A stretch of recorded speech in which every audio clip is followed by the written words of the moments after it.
Welcome to the Focus on Why podcast.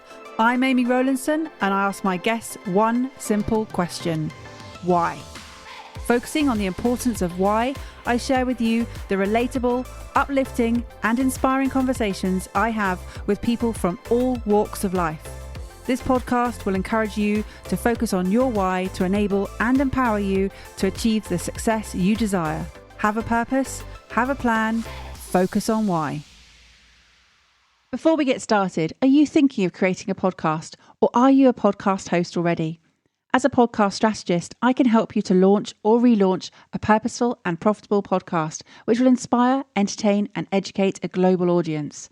Simply book in a one-to-one call with me right now via the Calendly link in the show notes, and together we'll focus on the purpose of your podcast.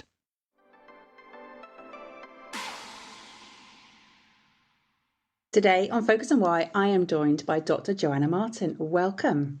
Thank you, Amy. It's great to be here. I'm looking forward to our chat. And I'm very excited to have you on. And I just want to check, can I call you Dr. Joanna Martin every time, or shall I just call you Jo? Jo would be perfect. Thank you. As long as it's not Joanne. It's the only version I don't answer to. Yeah, fair enough. I get that. I get all different versions. I've got 3 letters in my name. You would not believe how many different varieties I get. In fact, my shortening of name is longer. It's Ames. So all good. So what is it you're doing at the moment, Jo? At the moment, I am steering at the helm of our organisation, one of many. It is a leadership and coaching academy for women leaders, the sort of women who are not necessarily those with a CEO or a politician's sort of position after their names, but are just wanting to make a massive impact in their corner of the world. And they want to do it without burning out. So that's what we do. And this mission that you have, or this whole organisation that you've created, you said it's to stop people from burning out. Yeah. That's in part. From my point of view, well, it kind of all started, I think, when I had my son, James. So he was about 6 weeks old at the time. And I remember I was sitting in a darkened room breastfeeding him, when the days blur into the nights and the nights blur into the days. And for any woman who has had a child, you also met with this incredible creative uprush, but with absolutely zero time to do anything about it because you've got this small human hanging off your breast half the time. So I was sort of in this place where I was having such insights and thoughts about things that had been confronting me and challenging me in the world for a long time, but of course no time to do anything about it. And this one particular time I found myself ruminating on a quote that's bandied around a lot in women's spaces from the Dalai Lama, who said at the Vancouver Peace Summit in 2009 that the world will be saved by the Western woman. Now, I'm not the Dalai Lama. I don't think he necessarily means only Western women. I think he means women of resource. And back at that time, I was thinking about this as I was feeding James. And for the first time, it dawned on me that I think he was talking about not necessarily like the Kamala Harrises and the whoever else of the world. I think he's talking about me, and my neighbor and my sister and my mom and my aunt and we women who care, people who care, who want to make an impact in our corner of the world. And perhaps if enough of these corners met up eventually, we might actually shift the whole world. And so I was really inspired to support those, what I call grassroots women leaders. And then as I looked around at most of them, I thought, they're not going to be changing anything. They're tearing around like headless chickens. We were all tearing around like headless chickens because still women are largely the ones who have to juggle the most. We're still the ones who are buying the birthday presents, organising the Christmas get-togethers and, making sure that childcare is handled. Even if we're not parents sometimes. So we're naturally the ones that are handling a lot more of that non-paid work as well. So I saw that on the one hand, I saw that women were the key, and I believe really are the key to unlocking most of the UN Sustainable Development Goals, even the ones not related to gender parity. I think we are key to unlocking climate change, key to unlocking the end of hunger. But we're not going to be able to be that key whilst we're still juggling 100,000 things to the point of burnout. So that's how One of Many was born, with this kind of mission, if you like, to support those grassroots women's leaders handling the juggle so that they can step up into that calling that they feel that they can make, no matter how big or small their, impact feels. Now, this moment that you said you had in this darkened room, feeding James when he was 6 weeks old, and you're having all these insights and thoughts, was that the first time that this came to your mind, or was it just because you had a moment to pause? No, I'd known for some time prior to that there was something calling me into working with women specifically. I started my working life as a medical doctor before heading off to drama school and then ending up doing coaching and training. So it was a bit of a roundabout way of ending up in the coaching and training sphere. And I had a successful coaching training business up until that point, but more and more I was feeling called into the women's space. So I was testing out some business programs for women exclusively and just kind of creating women exclusive spaces.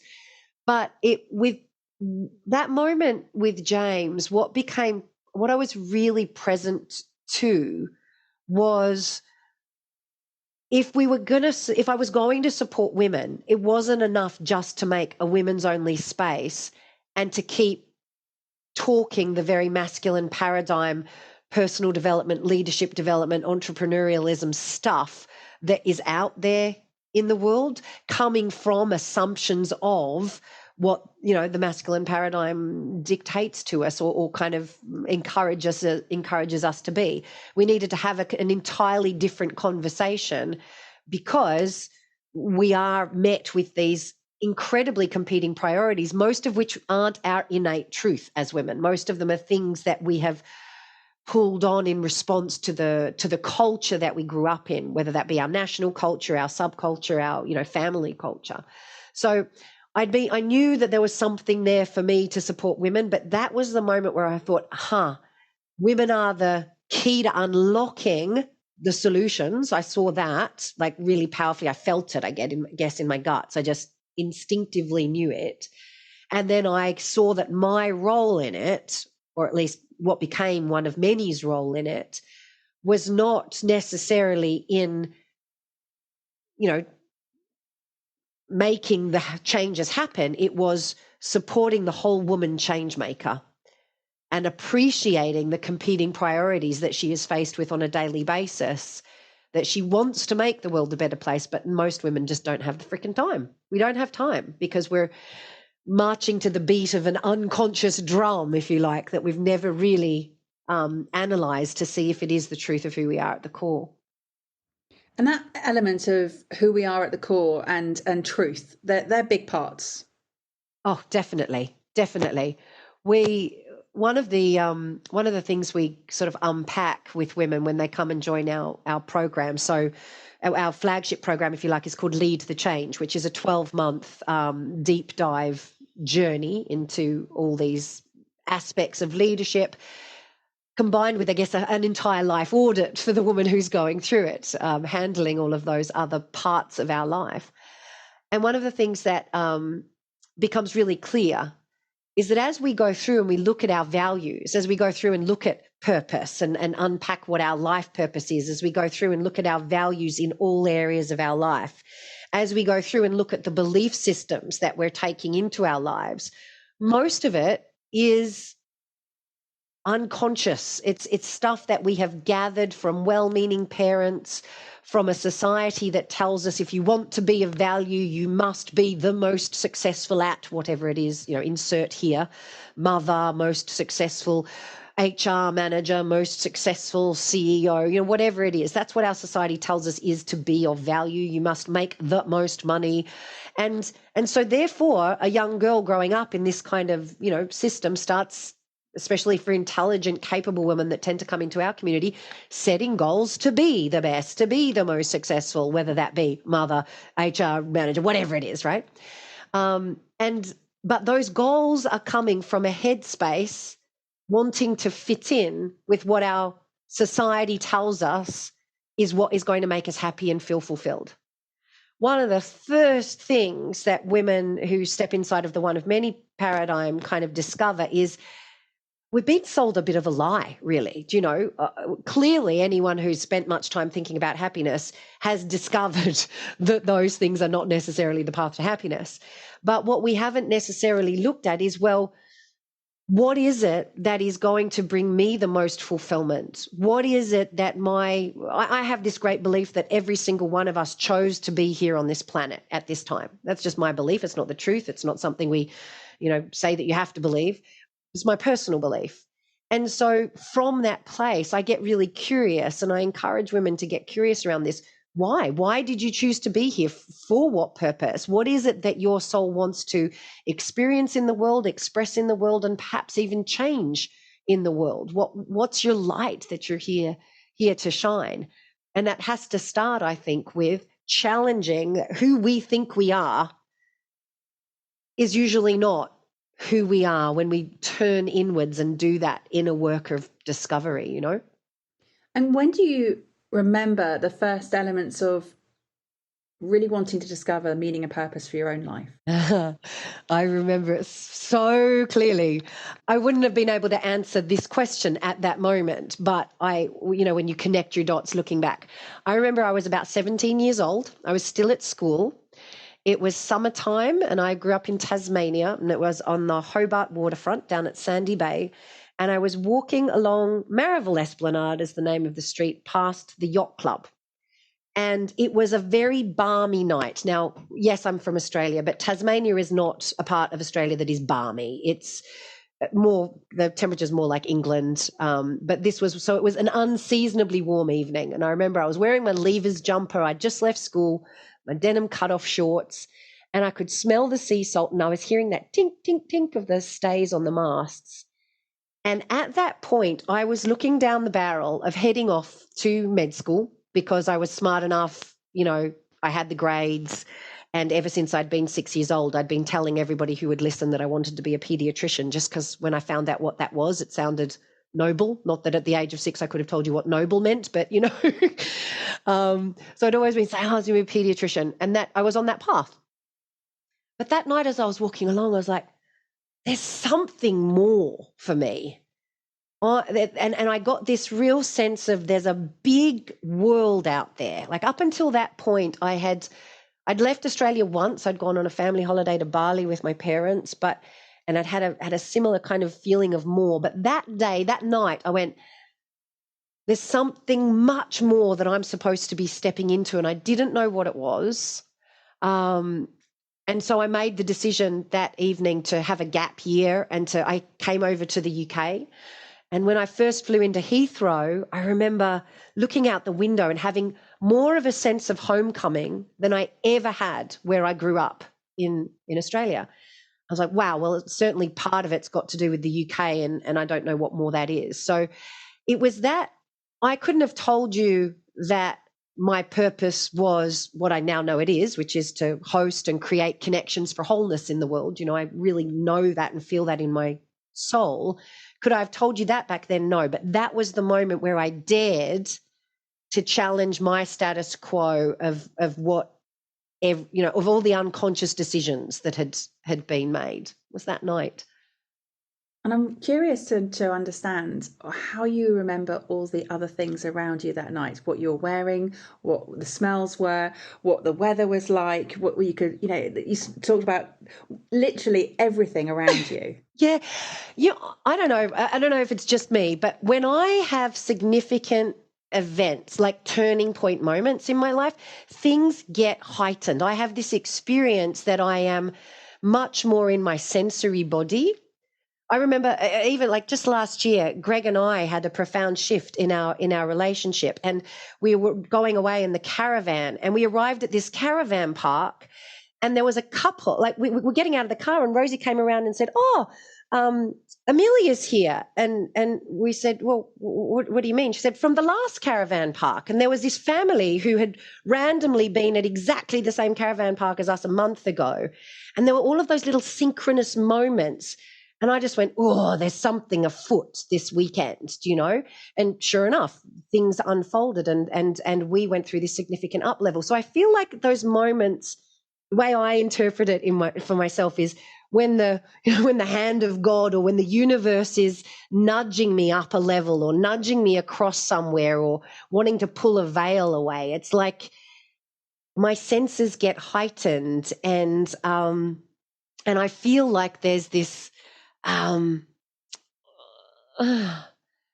I don't know, I feel more in my body, and therefore my sense memory gets more profound, but also I feel this otherworldly, not actually sensory thing. Intuition starts moving through in some way. So yeah, most moments where I'm having these pivots or what have you, I remember it really vividly, and I can see them seared in my memory. I'm just curious because you said you didn't know at the moment that was a moment, and yet your body remembered all of those things. Yes. Yeah, absolutely. Absolutely.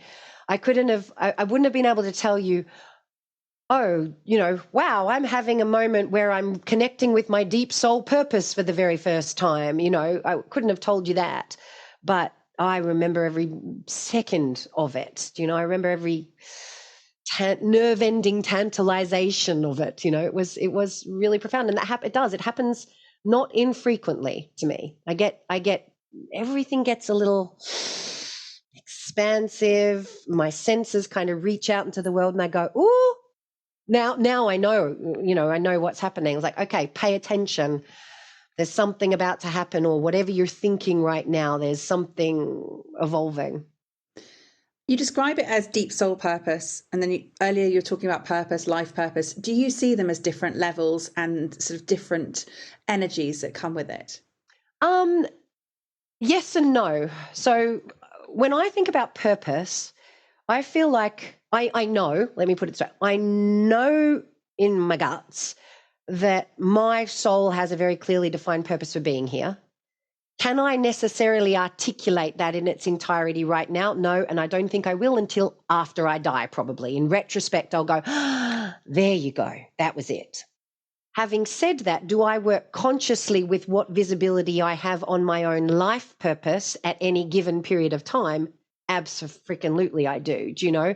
Ever since I first was taught the concept of purpose, and I defined it for myself as back then to inspire. That's all I had right then, to inspire. Okay, I'm a pretty inspiring person. Yes, let me inspire. I've been through multiple iterations of it since then. I go inwards, I do work, I feel what I'm called to, I do meditation, and I kind of feel I always think it's like a theme that makes sense of all of the life that you can see up to that point. So in my case, the older I get, the more specific it gets, the more I feel like I'm going through these outer, more general layers, getting down to a more and more closer to that soul purpose definition. So yeah, for me, I actively work with my purpose, and I would say every 2 to 3 years I get another, what's the word, like I see another facet of the diamond, if you like, or another layer of it's kind of burned up, and I see the underneath layer more clearly. And I hope that continues, So it's really interesting. So I have many people on the show who have articulated their purpose, and yet still, as you said just now, it's hard to really articulate it in words. It's just that feeling. It's a gut feeling of this is the right journey for me right now. A lot of people struggle and they say, I've got to find my purpose. And it drives me crazy because it's like, it's not a thing that you find. It's a thing you work with. What is your way of, or create? How do you describe the pursuit of purpose? Yeah, very similarly, I say it's not something you wander out into your garden and, you look behind a stone and then you hear this, here is your purpose. It never happens. Well, some people do have it, like a big spiritual wake up, but that's like what, 0.05% of people who find their purpose get it in that way. For most people, it's like a labeling of an instinct. It's a labeling of we use words, which are notoriously rubbish for summing up ethereal things, to label in my case, a very physical pull, and for me, I think that's a beautiful way of putting it. It's something that we work with. I know the direction, and I can feel when I'm on path and I can feel when I'm off path. The way I work with it every day is when I'm faced with a challenge or I'm faced with an opportunity, I'll ask myself, okay, how can I bring ever more of my ability to host, which is a big part of it, like hosting, and create connections for wholeness. They're the two aspects that I'm playing with the most currently in my current visibility of what I see.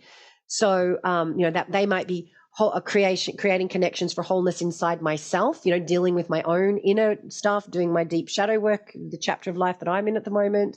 It might be creating connections between people, making introductions. It might be creating connections between groups of people to be able to see things from different perspectives, so there's the giving it of a label allows me in any given moment to go, how can I bring the most of me to this rather than being a version of myself that I think the people around me want to see. So that's the benefit that I think having a label for what you can see helps with. For navigation, like, do I use my label? Not so much. That's an in the moment, tool. For navigation, it's more just an instinct. It's like, is this it? Or is this not it? And you just get, for me, I get a physical feeling in my body of, I can breathe more deeply if it's on path. And if not, I tend to get a wrinkled brow. So this sort of push-pull that you're working with and putting aside societal's expectations of what they expect of you, but also working towards saving the world in a way that you described it earlier and bringing together all these women of resource. What surprised you along the journey that you've been on? What surprised me? God, I think I'm surprised every day. So I think there are two things that continue to surprise me in terms of working with my purpose and supporting women to do the same. The first is I am continually surprised by just how rubbish human beings can be. When I look at, the UN Sustainable Development Goals, when I look at some of the causes that we want to make a difference in, I am perpetually surprised at how some people in power make really rubbish choices that have a negative impact on vast swathes of humanity and our planet. That, the little naive optimist inside me looks at that and is continually surprised that that can be so. I'm equally surprised when and I guess I can only speak for myself, when I tune ever more deeply into what I feel I'm called to support women that want to shift things, in this case, just how supported I am at a very deep and universal level. I'm really, miracles happen in my life. At the moment, I would say on an every other day basis. I have something where I go, holy crap, there's another answer to a prayer, almost that I didn't know I'd uttered. But when you're working, and I work very consciously in partnership with what I call source. My only prayer really that I ever have is, how can I serve? What else have you got for me? And please, can you take care of me and my family at the same time? It's really very simple. And in doing that, I'm noticing for myself and a lot of the women that I mentor, those that I coach one-on-one, those that are in masterminds that I run, the women in Lead to the Change, a lot of the women who are very switched on and tuned in like this, I'm hearing are having a very similar experience where the lows are feeling exquisitely low at the moment and the highs are feeling miraculous. And it feels like the speed of that roller coaster of going up and down feels like it's ever increasing. It's a theme I'm hearing a lot with people who are what I would shorthand as light workers or change makers, people that want to positively impact the world. Not everybody, but a lot of them are having that experience.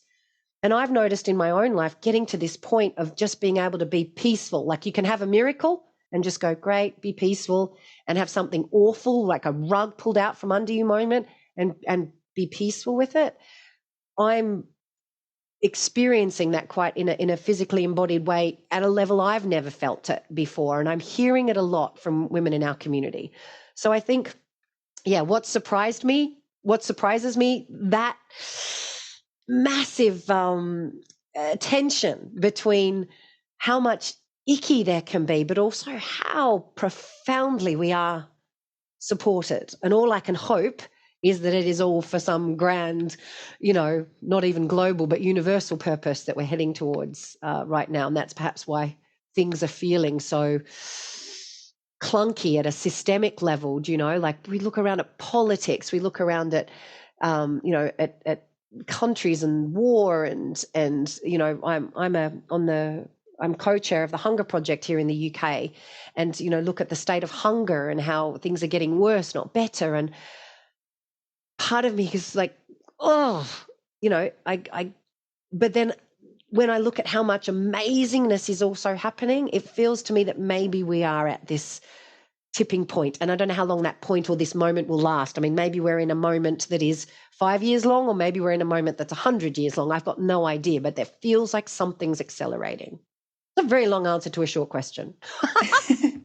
Well, you mentioned it was about the chapter of life you're in at the moment, and I'm wondering whether that is part of your journey of purpose and fulfillment, that it is involving embracing difficulties and adversities and also experiencing great joys. And I think it may not be just this moment in time that we are sitting and talking in. This happens all the time. This is a constant. And we think that things were better before or are getting worse now, but actually it's just constantly evolving. It could just be that we're more present to what is happening beyond our sphere than as a species we've ever been able to be in the past, because we're so connected from a social media kind of perspective. I expect that's the piece that is feeling so overwhelming for a lot of people at the moment. Is it's not just that we're dealing with our own personal stuff. There's a part of us, and especially for those of us who are particularly empathic, where we're collectively dealing with a lot of big stuff at the same time that in the past we might never have seen in the vivid detail that we do now. Even just 20 years ago, it would have just been in newspapers and, on the TV, and only if you turned it on. But now we're so connected with this, never being far away from a device and social media. And I think we do feel things and they impact us deeply, whether we are present to the impact or not. I think a lot of us sit with it and can let the emotions through and process as we go. But some people, I think we cut off and we're feeling very distant from our fellow, humans, because of this visibility of such, challenge that we see. So we see it so clearly that I think as a defense mechanism, we do tend to numb a little bit. And I think it's something we need to be aware of, because if we want to sincerely make a difference in any corner of the world, on any cause that we want to impact, we have to be able to be empathic. We have to be able to care.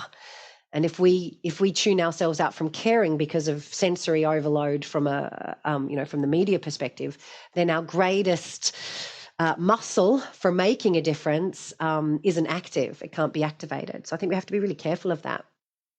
It brings together for me a couple of different philosophies. One is sort of Adlerian psychology, that all problems are interrelation problems. And then there's also Byron Katie, who does Loving What Is, talks about if you are living in somebody else's business, then you're not focusing on your own body and your own thoughts and things. And there's the world's business, your business, and other people's business. And most of the issues that we find are because we are not living our own lives. Yeah, absolutely.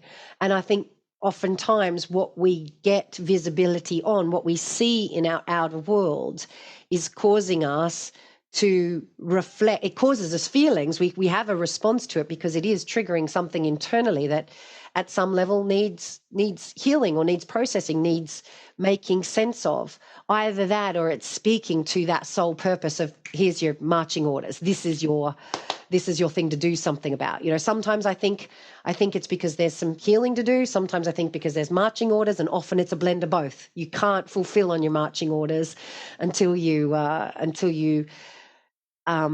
able to be okay emotionally with what is. I think Otherwise, you can't do it sustainably, and that's something we see a lot with our women. I'm thinking specifically. There's a number of women who come into the One of Many community who are very driven and motivated by climate change and wanting to, cease, heal the climate crisis in some way, shape, or form. And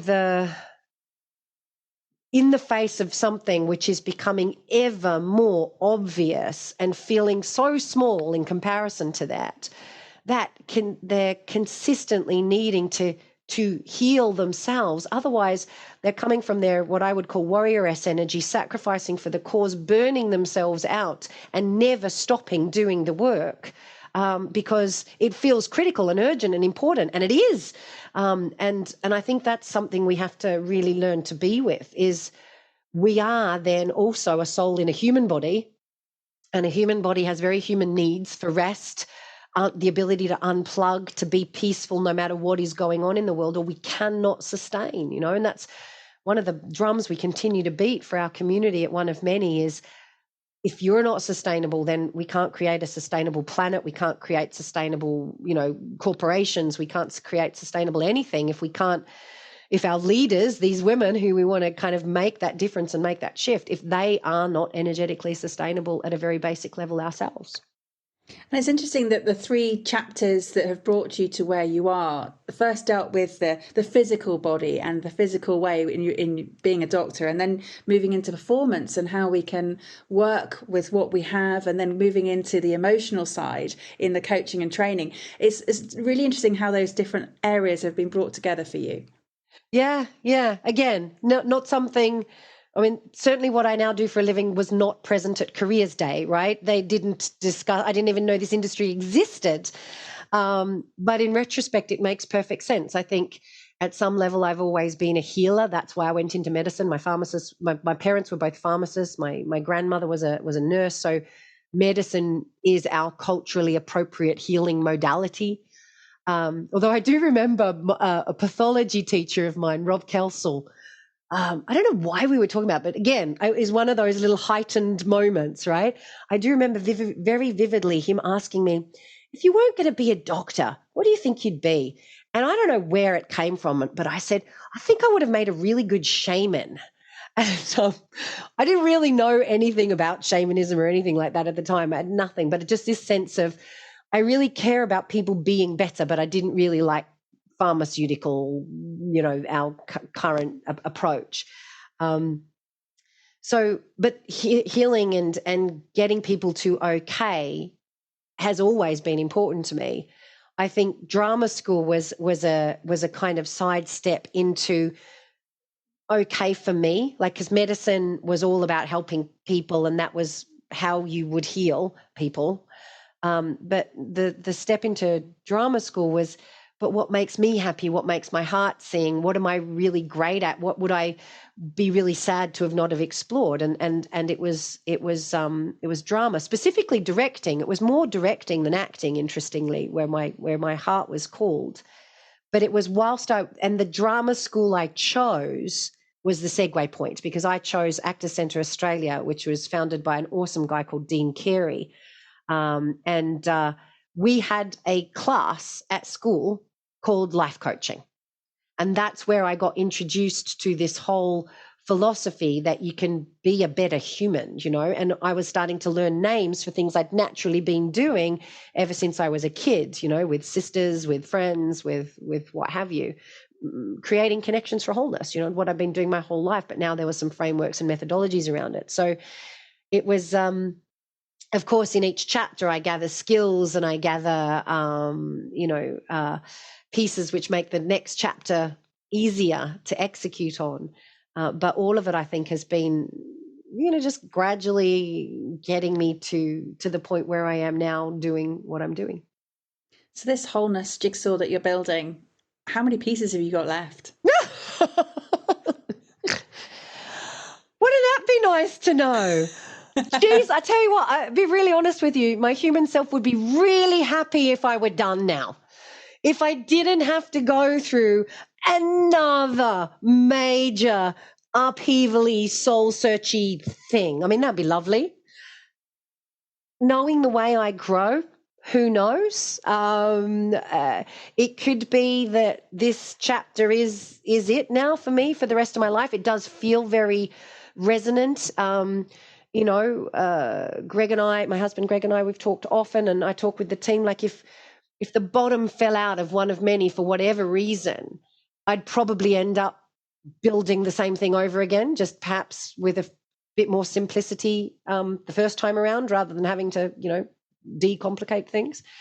But it would effectively look the same as it looks, which tells me that I'm still very much in this chapter. I have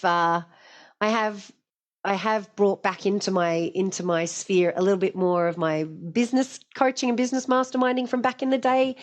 Just recently, that was a bit of a summer insight for me, because I just love working really closely with business leaders. So that's more of a passion project of something fun, if you like, a business hobby, if you like, that's going alongside one of many. So that's a personal piece, a joy piece. But I feel very centered in this chapter. And I do hear from people a lot, well, what about the men? What about the men? And you know what? Yes, men need support and community to navigate this incredibly challenging moment that I think we face. And that's not my calling. That's right now. Can I imagine down the road that, yes, when the pendulum swings back and we've had just as much opportunity as our male counterparts and privilege based on gender is not a thing anymore, that will be happily supporting both, the entire spectrum of genders? Yeah, of course. Is that where my calling is right now? No, it's still very, very much. I feel I have a vision for the world that parity in leadership is done. Do you know? There are just as many female politicians as male politicians. That there are, great, to put it more accurately, great diversity in terms of gender identification in politics. Great diversity in terms of gender identification in leading corporations, on boards, in parishes, in all major places where policy is created or community is steered, that we're just there at the table in the same proportions as we exist in the world. And I believe if we've achieved that, that is not for me the goal to work towards, if you like. That's the marker that the work's been done. In order to do that, one of the things I say is women are fit for leadership, but I don't think leadership is fit for women. And I think in order to achieve that, we actually need to change the way that we lead. We need to change the systems and the structures of these ways that we organize ourselves to be friendlier to experiences beyond the white male. I've got a support at home version. So for me, that's very firmly the chapter I'm centered in at the moment. And it feels from where I sit right now that this is the work of the rest of a lifetime, but I know way too much then to predict what, the world has in store. Anything could happen. Yeah. And when you're talking about earlier about the challenges that we have as women, being the juggling of handling the juggle, you said, and it's interesting. I was listening to, or I saw something on social media the other day, and it was a child who had written a piece about who do you want to grow up? What do you want to do when you grow up? And they said they wanted to be a smartphone because their parents love their smartphone more than them. Oh my God. So this is so interesting because you said, who can I serve, but at the same time take care of my family? And this is the dynamic that we're facing as women leaders, is that we need to be present. We need to help bigger picture here, but we still need to remember, our immediate environment. Yeah. It's mission critical. Do you know?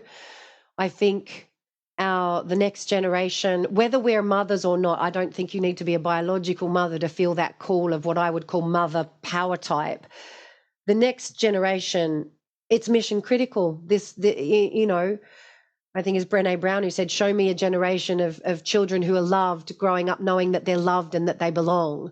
I feel that has to be in terms of the long-term shift that we want to see, that is the shift. That is the one shift, creating an entire race of people who know that they are loved and that they belong no matter what.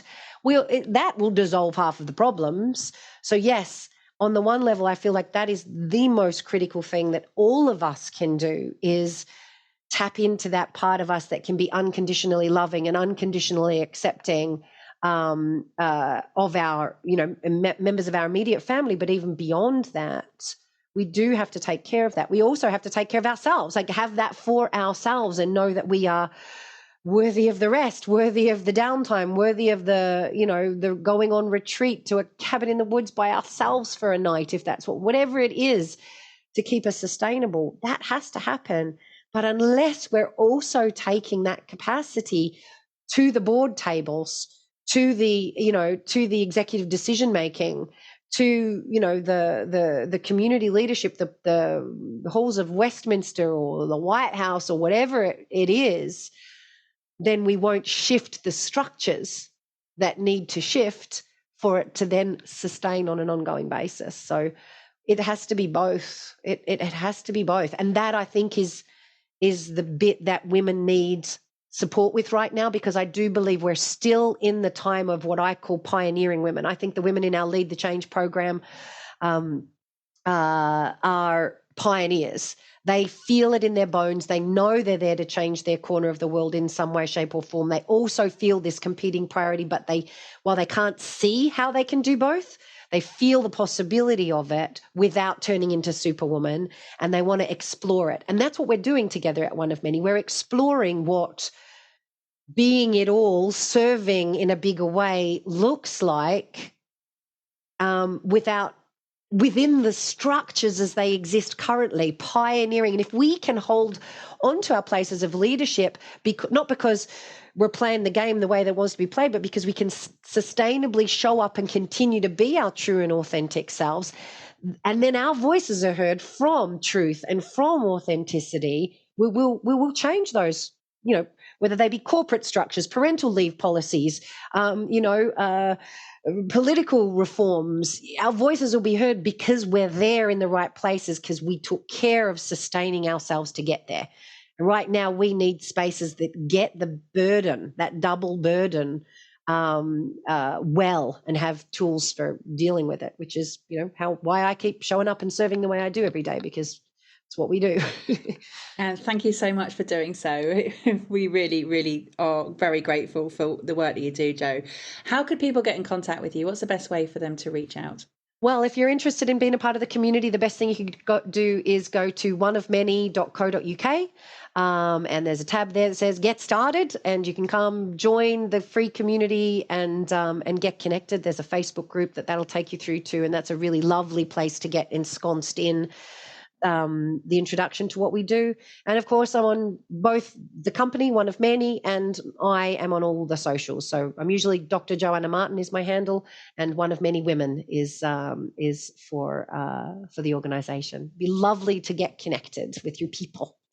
And it is a .co.uk address. However, your organisation is global. People are right. Coming from all over the space. So just want to make that clear, because the podcast is going out to so many countries, 118 last time I counted. So, oh my gosh, yeah. How wonderful. Yeah, no, we've got certified coaches now in 18 countries around the world, certified trainers in about 6. So it is absolutely global. We've got members from all over the place.